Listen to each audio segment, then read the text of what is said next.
আসিম মুনির এই মুহূর্তে দাঁড়িয়ে পাকিস্তানের সর্বেসর্বা আসিম মুনির, তাকে কোনো মতেই সরানো যাবে না।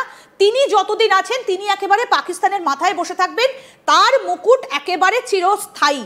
কোথাও গিয়ে এই আমেরিকা থেকে তার পিছনে একটা বড় বাজি ধরা হচ্ছে।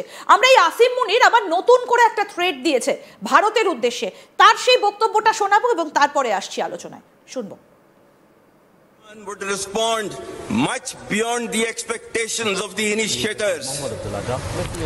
With diminishing distinction between combat and communication zones, the reach and lethality of our weapon systems will shatter the misconceived immunity of India's geographic vastness. The deeply hurting retributive military and economic losses inflicted will be much beyond the imagination and calculations of the perpetrators of chaos and instability. I advise and firmly caution the Indian military leadership that there is no space for war in a nuclearized environment. Settle the core issues with Pakistan as per the international norms on the basis of equality and mutual respect. We will never be intimidated nor coerced on the basis of equality and mutual respect. Colonel Chowdhury, Asim মুনিরের বক্তব্য আমরা শোনালাম দর্শকদেরও। আপনি জানেন আসিম মুনির তিনি রীতিমতো বলছেন যে ভারতীয় কারোরই কোনো বক্তব্যে পাকিস্তান আর ভয় পায় না। তিনি স্পষ্ট করে উস্কানি দিচ্ছেন পাকিস্তানের ভেতরে থাকা যে জঙ্গি গোষ্ঠীগুলো রয়েছে তাদেরকে পরিষ্কার তিনি উস্কানি দিচ্ছেন, তার এই বক্তব্যটা থেকে একদম স্পষ্ট। তিনি এক প্রকার সর্বেসর্বা ডোনাল্ড ট্রাম্পের সঙ্গে দেখা করতে যাচ্ছেন, দুপুরবেলা গিয়ে লাঞ্চ করছেন, রাতে গিয়ে তিনি ডিনারে হাত মেলাচ্ছেন এবং ভারতের দিকে এইভাবে একের পর এক হামলার ঘটনা ঘটে যাচ্ছে। ভারত তাহলে কি করবে, কোন দিক থেকে অ্যাটাক শুরু করবে এবং এই যে ঘটনাটা ঘটলো তার বদলা কিভাবে হবে? ইন্দিরা, প্রথমে সবার জানা উচিত দর্শকদের যে পাকিস্তানের কনস্টিটিউশনাল 27 একটা অ্যামেন্ডমেন্ট হচ্ছে, 27তম একটা অ্যামেন্ডমেন্ট হচ্ছে। আর আর্টিকেল 243 যেটা army command and control over Pakistan, এইটা হচ্ছে আর্টিকেল 243। এই আর্টিকেলটাকে ওরা চেঞ্জ করছে। এই 27তম অ্যামেন্ডমেন্ট যেটা করছে একটা নতুন ধারা আনছে, সেখানে সিডিএফ যে কম্বাইন্ড যে ডিফেন্স ফোর্স যেটা আছে আর্মি নেভি এয়ারফোর্সের ওপরে একটা সিডিএফ, আমাদের যেমন সিডিএস আছে ওরা সিডিএফ আমাদেরই কপি করে কাট কপি পেস্ট যেটা আমরা বলি সাধারণ মতে, সেটাই করছে। ওখানে সিডিএফ বলে একটা নতুন পজিশন ক্রিয়েট করছে, কিন্তু একটাই চেঞ্জ হচ্ছে, সিডিএফ আর সিওএস মানে চিফ অফ আর্মি স্টাফ এবং সিডিএফ একটাই লোক হবে, মানে আসিম মুনির হবে। সে কমপ্লিট পাকিস্তানের সর্বসর্বা এবং আর্মি নেভি এয়ারফোর্সের বস, এবং তাকে কেউ সরাতে পারবে না। স্ট্র্যাটেজিক কমান্ড, নিউক্লিয়ার কমান্ডও তার হাতে থাকবে এবং প্রধানমন্ত্রী যাকে রেকমেন্ড করবে তাকে অ্যাকসেপ্টেন্স করতে হবে সিডিএফ কে। এটাই হচ্ছে নতুন রুল। আরো কিছু চেঞ্জেস আছে, আরো কিছু আর্মির কিছু চেঞ্জ আছে, সেটা আমি এখন সময় কম বলে আমি আর বলছি না। তবে যেহেতু আসিম মুনিরকে সর্বসর্বা পাকিস্তানের করে দিচ্ছে, প্রধানমন্ত্রী এবং রাষ্ট্রপতির থেকেও বেশি পাওয়ার, এবং কমপ্লিট মিলিটারিজাইজেশন অফ পাকিস্তান আবার হচ্ছে, যেটা আমরা জিয়ার সময় দেখেছি, মুশারফের সময় দেখেছি। একইভাবে আসিম মুনির ওভারঅল ইনচার্জ হচ্ছে এবং 2-3 জন কোর কমান্ডার এর বিরুদ্ধে গেছে।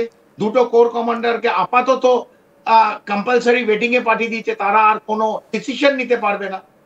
হয়তো কালকে আজকে আমাদের সন্ধ্যেবেলা যখন মিটিং হবে সিসিএস এ, তারপর কোনো একটা যদি অ্যাকশন হয়, পাকিস্তানের তরফ থেকে ওই দুজন কোর কমান্ডারকে বসিয়ে দেওয়া হয়েছে। তো সেই জায়গা থেকে কমপ্লিট ডিসিশন নেবে একটি লোক, আসিম মুনির। একে আমরা মোল্লা মুনির বললেই ভালো হয়। আর আপনি যেটা বললেন মার্কিন যুক্তরাষ্ট্রের একটা পেছন থেকে কমপ্লিট সাপোর্ট এই মোল্লা মুনির আছে।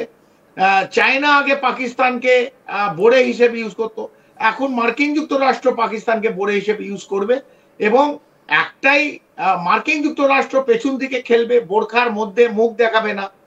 তো মার্কিন যুক্তরাষ্ট্র হাসছে না কাঁদছে আপনি দেখতে পারবেন না, আমরা দেখতে পারবো না, কিন্তু তাদের অবজেক্টিভটা আমরা জানি, উদ্দেশ্যটা জানি। উদ্দেশ্য হচ্ছে ভারতকে অশান্ত করা, ভারতকে ভাঙা, ভারতের উত্তর পূর্ব রাজ্যগুলো, আবার আজ বলে গেলাম, সেগুলোকে অস্থিরতার মধ্যে নিয়ে আসা, ভেঙে দেওয়া, এবং চায়নাকেও সাথে সাথে বে অফ বেঙ্গলে বাংলাদেশের সেন্ট মার্টিন আইল্যান্ডে দখল করতে পারলে তাহলে বে অফ বেঙ্গলের কন্ট্রোলটা মার্কিন যুক্তরাষ্ট্র করতে পারবে। এইটাই ওদের অবজেক্টিভ, যে সাউথ ইস্ট এশিয়ায় ওদের কোনো বড় ডেরা নেই, বড় কোনো কমান্ড নেই।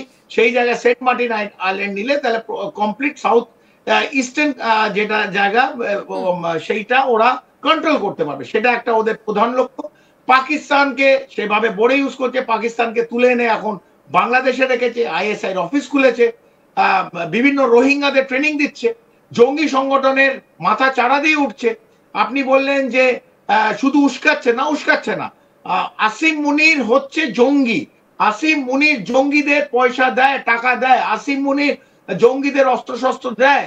আসিম মুনির ভাওয়ালপুরে জৈশে মোহাম্মদের মাসুদ আজহারের যে ডেরা যেটা ভেঙে দেওয়া হয়েছিল, সুবহান আল্লাহ মস্ক, সেখানে পয়সা দিয়ে এটাকে আবার নতুন করে বানানো হচ্ছে। তো আসিম মুনির যদি জঙ্গি, সবচেয়ে বড় জঙ্গিদের মাথা হতে পারে, জঙ্গির মাথা হচ্ছে আসিম মুনির, পাকিস্তানের জঙ্গিদের মাথা হচ্ছে আসিম মুনির। এই কথাটা যতক্ষণ না ভারত মেনে নেবে, আমাদের কিন্তু বারবার পেছন থেকে এসে আঘাত করবে, এবং সাধারণ নাগরিকের প্রাণ ভারতে এই যে বারবার যাচ্ছে আমরা দেখব।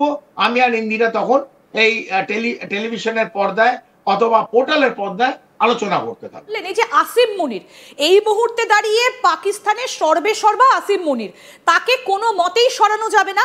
তিনি যতদিন আছেন তিনি একেবারে পাকিস্তানের মাথায় বসে থাকবেন, তার মুকুট একেবারে চিরস্থায়ী।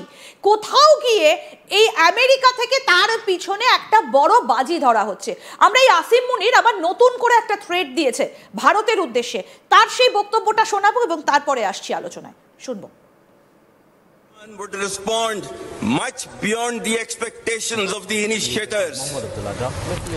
With diminishing distinction between combat and communication zones, the reach and lethality of our weapon systems will shatter the misconceived immunity of India's geographic vastness.